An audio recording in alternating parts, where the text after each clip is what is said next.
112 anni di Fiera Cavalli, quindi siamo la fiera che ha fatto la storia di questo settore della tradizione italiana, ma anche siamo la manifestazione leader al mondo con oltre 700 espositori, 2500 cavalli ospitati su 350.000 metri quadrati di superficie espositiva e con tutti gli eventi che il mondo del cavallo ama. Dall'ippica all'equitazione, tutto quello che riguarda la moda, direi una fiera quindi che racchiude in sé tutto il mondo del cavallo.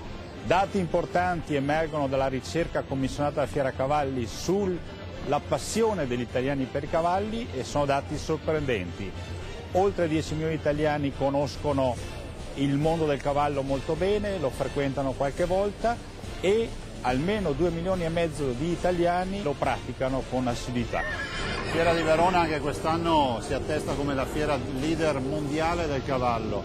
È un grande successo di visitatori ma soprattutto di espositori. Questo è uno dei soggetti esposti quest'anno, un cavallo di pura razza spagnola, che è la dimostrazione di quanto internazionale poi sia questa fiera che attrae visitatori ma anche espositori da tutto il mondo. Il cavallo in Italia cresce come allevamento, un allevamento che interessa molte attività agricole ma è anche l'occasione per far conoscere i nostri territori. Sarebbe impensabile in un paese come questo, e penso anche al mio Veneto che fa 60 milioni di presenze turistiche, quindi la prima regione in Italia per turismo, non avere i cavalli, perché il turismo è questo e rappresenta oggi una grande opportunità per i visitatori e per tutti quelli che vogliono conoscere i nostri territori.